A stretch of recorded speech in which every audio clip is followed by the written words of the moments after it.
Welcome to the Chosen Podcast with Dr. Ashley. Real women, real issues, real conversations.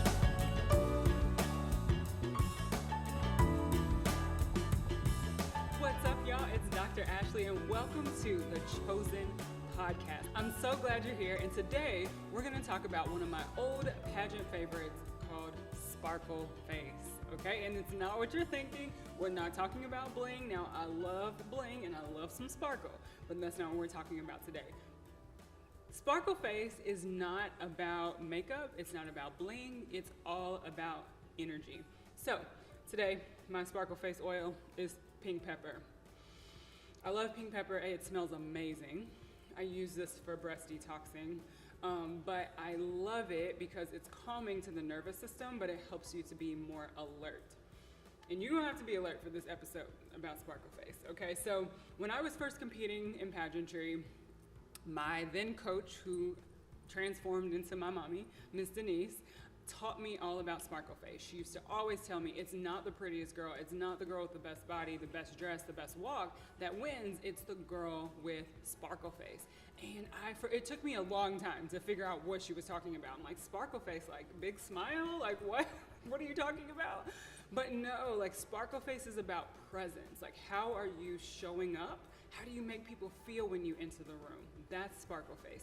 It's about warmth. Like, do you feel approachable? Can people talk to you? Do they trust you? Are you confident? You might be nervous on the inside, and that's something that we learn in pageants, right? With our training and poise and all of those things. You can be nervous, but still walk confidently on the stage, walk confidently into that interview, and do what needs to be done in order to get the job. Sparkle Face is about self-respect. It's about honoring your values. It's about showing up as the person that you want to be perceived as, the person that you are at your deepest, innermost part of your being. Sparkle Face is about intentionality. So if we're talking about being on the stage, that might look like the wardrobe that you pick out, the way you wear your hair, the makeup, the lipstick color you choose, the earrings that you choose, how you walk. Is it fast? Is it slow? Is it hippie? Is it more like shoulders? Like that intentionality, the way that you represent yourself when you walk into a room matters. So I feel like culturally this probably feels like an old school thought, but I learned, even when I run for office, Ms. Denise told me life is a pageant, and she couldn't have been more right. Like our entire lives, we are learning, we are trying to achieve, we're trying to acquire a new job, we're trying to connect with that partner or spouse, the person that you like. You ultimately are trying to get people to like you, right? Life and people, a lot of times the people who are successful in life are connected to a likability factor. How do you enter a room? Do you hold eye contact with people? How do you speak your name when you introduce yourself to people? Sparkle Face is so important because energy shifts rooms, right? If you walk into the room and you are filled with joy, if you're happy and excited to be there, and even though you might have some nerves deep down inside you, you're showing up, right? You showed up. That is huge. Neuroscience shows people subconsciously read facial expressions. They read posture. They read so many things about you within seconds before you ever open your mouth, before you ever approach them to shake their hand, to say hello, even greeting someone that you know with a hug. When they see you, they're judging, not necessarily in a bad or harsh way, but they're seeing you like, how is she showing up today? Are you showing up about your business? Are you showing up for drama? Are you showing up with peace in your heart? Like, all of those things can be communicated before you ever speak. So, Sparkle Face in pageantry is like, oh my gosh, this girl lit up the room when she walked in. It could be a smile, it could be her walk, it could be her confidence, her swagger, like any of those things. That's Sparkle Face, right? It's how you feel to other people based upon the way you presented yourself in the room.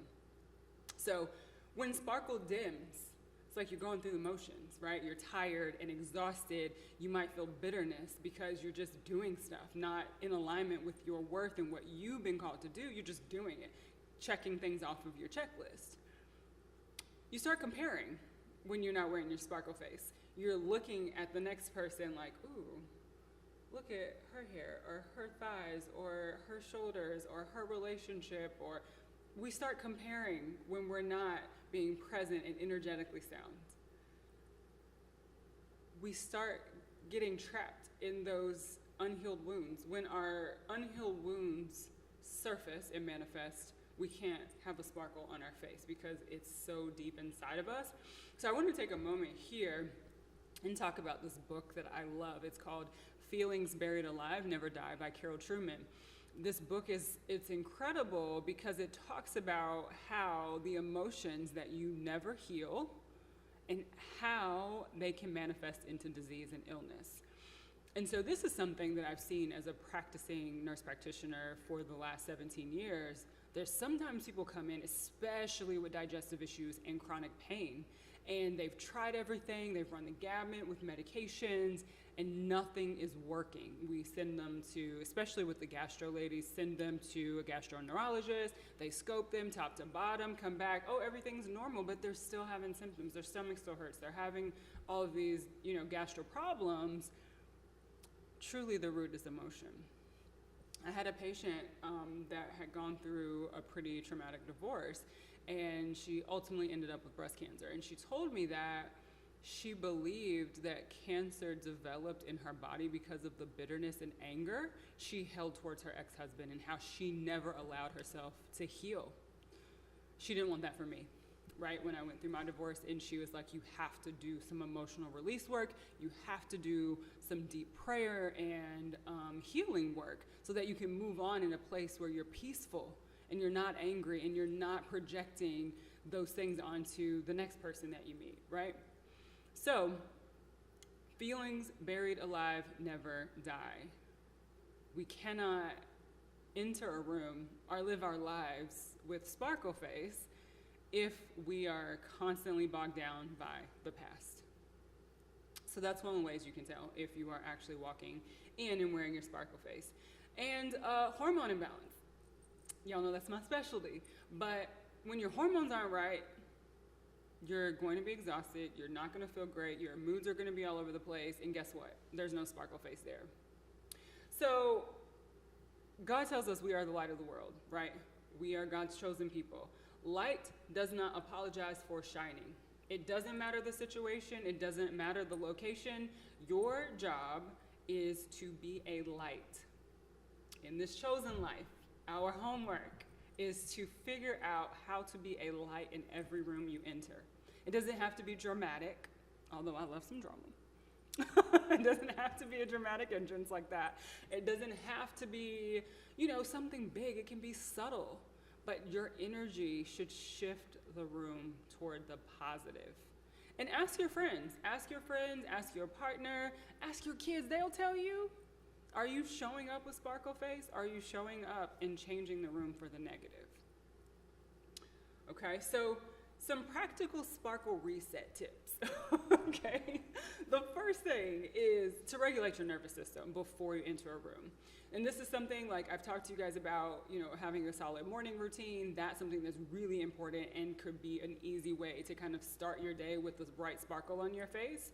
Something else you can do before you enter a room, you guys know I love essential oils. Grab some pink pepper, some balance, like any of those oils, Shinrin-yoku, to center yourself before you walk in the room.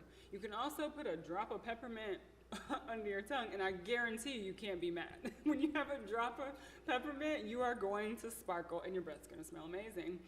But we've gotta regulate our nervous system so we're not entering a room with the negativity of where you came from. I saw this video on YouTube of this guy who every day when he came or left the house, he would stop at this tree, and it looked like he was taking off something and putting on something. And then he would go to work, and then he came back, he stopped at the same tree, he took off something, put something back on. And basically what that guy was doing was intentionally doing something physical with his body to remind him that what he's dealing with at home doesn't go to work, and what he was dealing with at work doesn't come home. And so I know sometimes it's difficult to compartmentalize things and our feelings and emotions, but it's so important because it's not fair for the people at home to have to deal with what happened at work, and vice versa, right? It's also not fair to you to be carrying and harboring those feelings all day wherever you're going. So regulating your nervous system consistently, doing little check-ins with yourself throughout the day. When you start to feel stress and your shoulders are reaching up to your earlobes, it's time to say, oh, I need to relax. Feeling kind of stressed. And give yourself 5 minutes with a meditation, some calming music, go outside and put your feet in the ground, like whatever it is that you need to do to re-regulate your body so that when you re-enter the space, you can do so with purpose and with sparkle. Second, stand tall. However tall you are. I don't care if you're 4 feet 11, I don't care if you're 6'2". Stand tall in the body that God created for you. It was not an accident. Everything about you is on purpose. So stand tall, walk proud, get those shoulders back, practice some good posture, and that is automatically gonna change the way you're perceived. It's gonna change the way you feel. It's gonna change your confidence and all of those things that fast. 3, smile with intention. Be happy and comfortable, like just smile. Smile when you talk to people. They might be having a rough day, and you never know if that interaction that they're having with you, that smile on your face, change their mood and change their energy so that they can let go of whatever is going on with them. You can be that light in a room just with a smile. Number 4, speak slower. One of the things that happens when we come into a room, and this is big in pageantry, we get nervous. So then we talk a mile a minute, and then people are like, oh, she's nervous, and also she's making my heart race because she's doing the most right now, and I'm trying to keep up, and it's making my brain frazzle. It's like too much. Take a deep breath and talk slow. Slower. Slow it down. Make sure you're connecting. Number 5, make eye contact with people. Let them know you're there. Let them know you're not afraid. Maybe you feel nervous, but you're not afraid to be seen. All right? So sparkle is about self-respect. So when you know who you are, when you accept that you indeed are chosen, then you show up differently. You move differently. You present yourself differently. You don't shrink your sparkle to make insecure people feel comfortable. I'm going to say that again.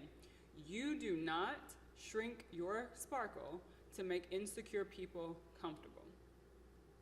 And lastly, I'm going to share something that also is going to seem really old school. I tell y'all, my grandmother, shout out to Trisha Ann, she instilled a lot of things in me, especially as it relates to being a woman. And one of the things that she was always really diligent about sharing with me is don't go outside looking any kind of way. You never know who you're going to meet. You never know who you're going to run into. And I have found that in my 42 years on this earth that she never lied. Okay, because it's the time that I try to sneak to go in the carpool with my hoodie on that somebody wants to come in the car and talk to me about something with the kids or something related to the school. I'm like, I was supposed to be seen today. Or you have to get out of the car and go into the grocery store, into the school. Not saying that you have to be dressed to the nines every time you walk out the house, but if you got on sweats, make sure they match.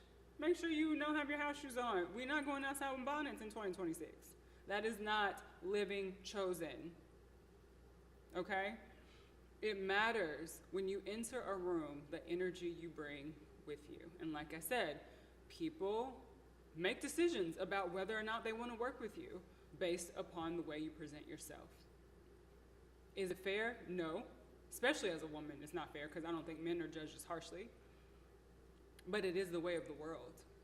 And what I don't want to see is that you end up sabotaging or jeopardizing your chosen ministry because of the way you chose to enter a space. Something to think about. Are you showing up every day with sparkle face? Okay? That is the question of the day. I hope you enjoyed this shorty episode. And just remember, you are not forgotten. You are not behind. You are chosen. Heal what hurt you. Steward what's in you. Show up like the woman who knows she is called. Live chosen this week, y'all. I'll see you next time.